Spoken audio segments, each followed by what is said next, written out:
Hello, I am Dr. Rajshree Chatterjee, Associate Professor, Department of Journalism and Mass Communication, Jagannath University, Jaipur.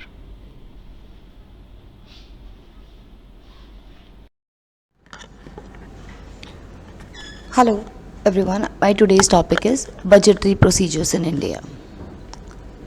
The budgetary procedure in India involves four different operations that are preparation of the budget, enactment of the budget, execution of the budget, and parliamentary control over finance. To understand the budgetary situation in India, you need to study all these procedures, these four steps. So let's begin with the very first one, preparation of the budget. The exercise of the preparation of the budget by the Ministry of Finance starts sometimes around in the month of September every year. There is a budget division of the Department of Economic Affairs of the Ministry of Finance for this purpose. The Ministry of Finance compiles and coordinates the estimates of the expenditure of different ministries and departments and prepare an estimate or an plan outlay. Estimates of plan outlay are scrutinized by the Planning Commission, and the budget proposals of finance ministers are examined by the Finance Ministry. Estimates of plan outlay are scrutinized by the Planning Commission. The budget proposals of finance ministers are examined by the Finance Ministry, who has the power of making changes in them with the consultation of the Prime Minister. Enactment of the budget. Once the budget is prepared, it goes to the Parliament for enactment and legislation. The budget has to pass through the following stages. The Finance Minister presents the budget in the Lok Sabha. He makes his budget in the Lok Sabha. Simultaneously, the copy of the budget is laid on the table of the Rajya Sabha. Printed copies of the budget are distributed among the members of the Parliament to go through the details of the budgetary provisions. The finance bill is presented to the Parliament immediately after the presentation of the budget. Finance bill has the proposals on revenue and expenditure are discussed in the Parliament. Members of the Parliament actively take part in the discussion. Demand for grants are presented to the Parliament along with the budget. These demands for grant show that the estimates of the expenditure for various departments, and they need to be voted by the Parliament. After the demands for grants are voted by the Parliament, the appropriation bill is introduced, considered and passed by the appropriation of the Parliament. The appropriation bill further provides the legal authority for withdrawal of funds of what is known as the Consolidated Fund of India. After the passing of the appropriation bill, finance bill is discussed and passed. At this stage, the members of the Parliament can suggest and make amendments with the finance minister, can approve or reject. Appropriation bill and finance bill are sent to Rajya Sabha.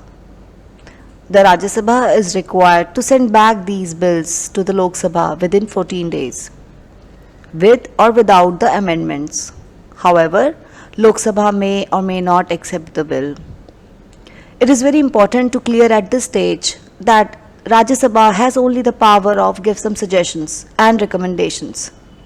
It totally depends on the Lok Sabha to accept it or reject it. It may not accept the suggestions or the amendments or recommendations that have been given by Rajya Sabha, especially on the matter of finance bill. Finance bill is sent to the President for his assent. The bill becomes the statute after President's signature. The President does not have the power to reject the bill. Let's discuss execution of the budget. Once the Finance and Appropriation Bill is passed, execution of the budget starts. The executive departments gets a green signal to collect the revenue and start spending money on approved schemes. Revenue Department of the Ministry of Finance is entrusted with the responsibility of collection of revenue. Various ministries are authorized to draw the necessary amounts and spend them. For this purpose, the Secretary of Ministers acts as the Chief Accounting Authority. The accounts of the various ministers are prepared as per the laid down procedure in this regard. These accounts are audited by the Controller and Auditor General of India, CAG. Last procedure is Parliament control over the finance. There is a prescribed procedure by which the Finance Bill and the Appropriation Bill are presented, debated and passed. The Parliament, being sovereign, gives grants to the executives which make demands. These demands can be of varieties like the demand for grants, supplementary grants, additional grants, etc. The estimates of expenditure other than those specified for the Consolidated Fund of India are presented to the Lok Sabha in the form of demands for grants. The Lok Sabha has the power to assent or to reject any demand or to assent to any demand subject to a reduction of amount specified. After the conclusion of the general debate on the budget, the demand for grants of various ministries are presented to the Lok Sabha. Formerly, all demands were introduced by the Finance Minister, but now they are formally introduced by the ministers of the concerned departments. These demands are not presented to the Rajya Sabha through a general debate on the budget take place there too. The Constitution provides that the Parliament may grant for meeting an unexpected demand upon the nation's resources when on account of the magnitude or the indefinite. The demand cannot be stated with the details ordinarily given in the annual financial statement. An Appropriation Act is again essential for passing such a grant. It is intended to meet specific purposes such as for meeting war needs. Now let's discuss why after 92 years merging railway budget into union budget, what are the pros and cons of that? After 92 years of seeing them separately, the year 2017 witnessed the railway budget being merged into union budget. This move is being lauded for it will be beneficial for the economy at large and there will be positive influence in the development in railways. During the British reign, having a separate railway budget made sense because a larger part of the country's GDP dependent on railway revenue.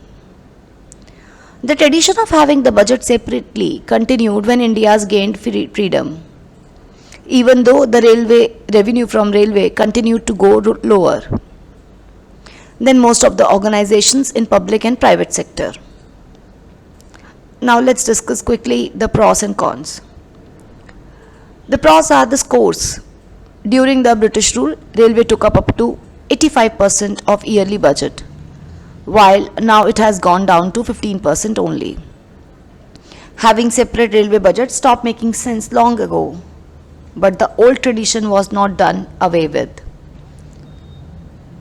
Scrapping the old for the renewed and better is always a positive change to look upon. Another positive part was better policies. Now that the railway budget will be introduced along with the union budget, there will be less wastage of time when a new policy is to be initiated and implemented. Keeping them separate resulted in a lot of drawbacks and hindrances that had to be faced by the Railway Ministry before it could decide upon a solution.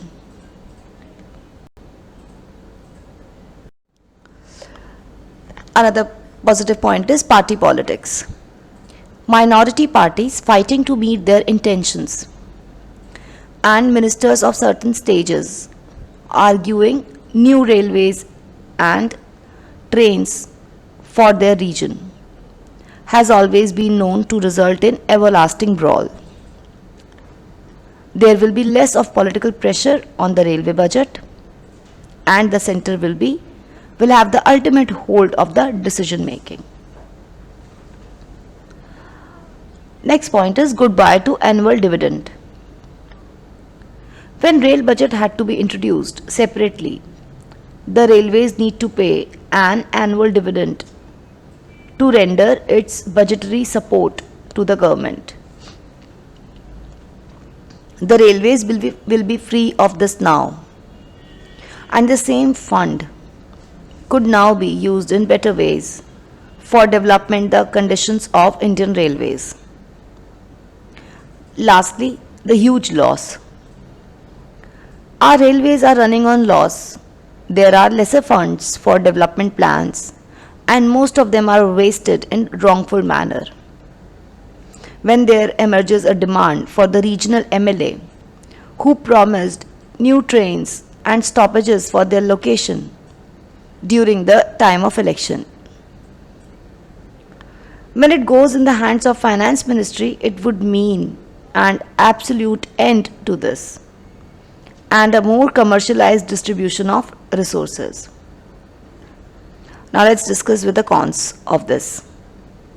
The rise and fall.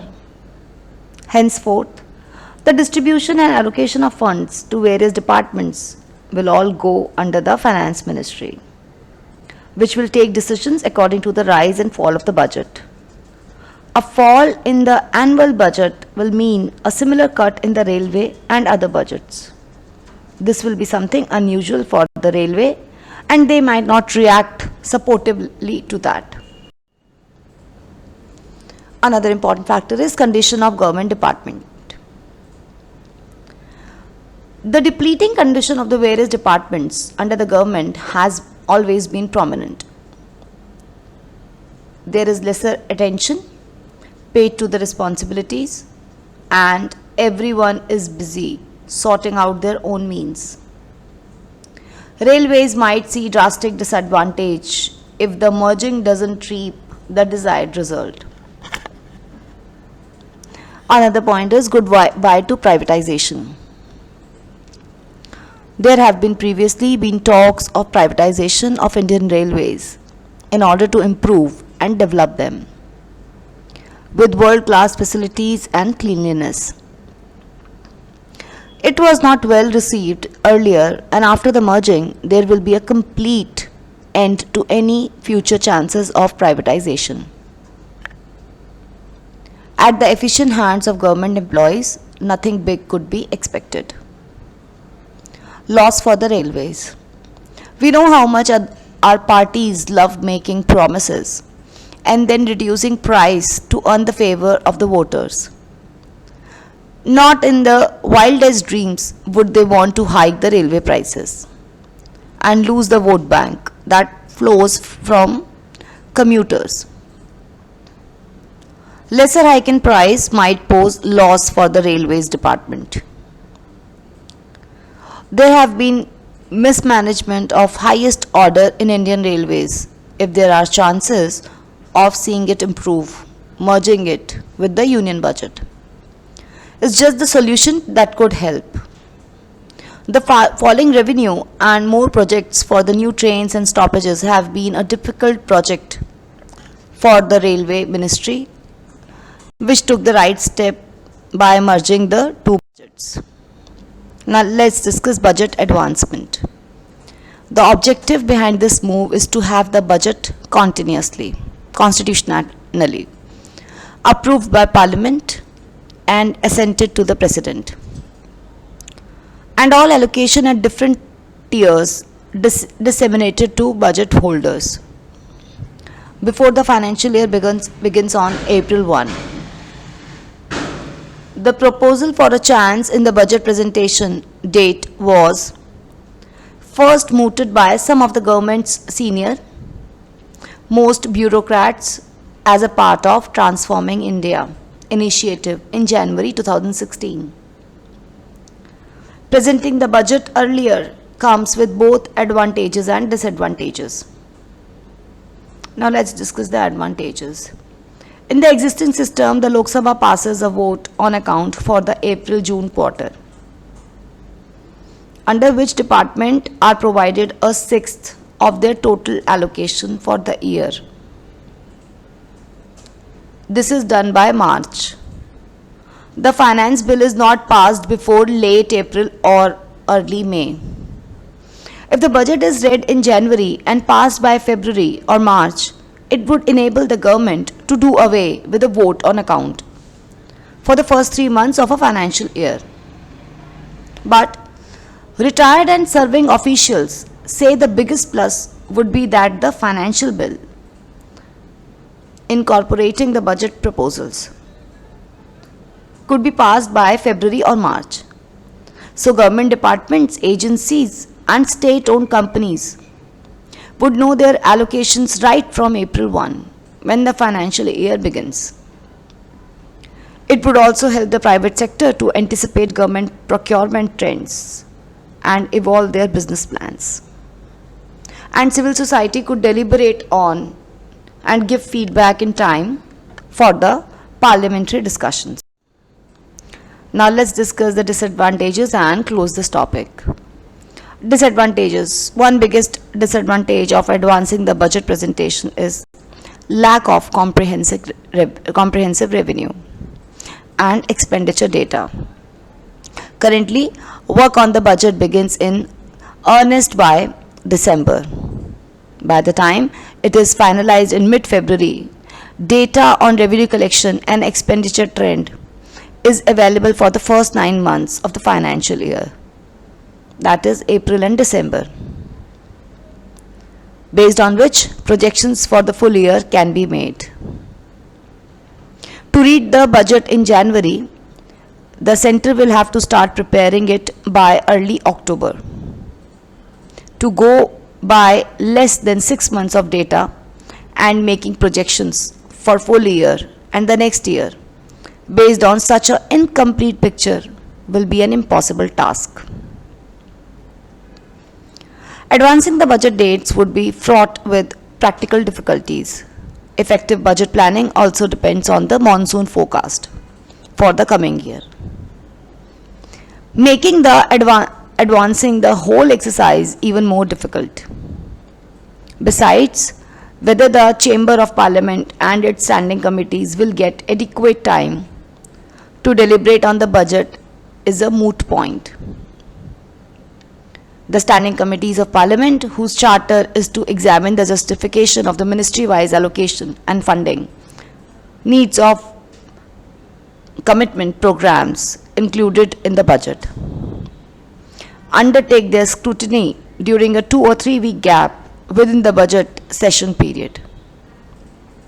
When the houses are adjourned, the scrutiny is an essential element in the parliamentary budget approval system. So here in this topic we have discussed that what is the procedure of passing budget in the parliament, what are the powers of Lok Sabha and Rajya Sabha in terms of passing the budget, and we have also discussed that how railway and general budget have been separated from each other after 92 years. What are the positive and negative aspects of separating the railway budget from the union budget? And secondly, what are the advantages and disadvantages of presenting the budget on time and after that? So I hope this will help the students to understand this budgetary procedure in India. Thank you so much.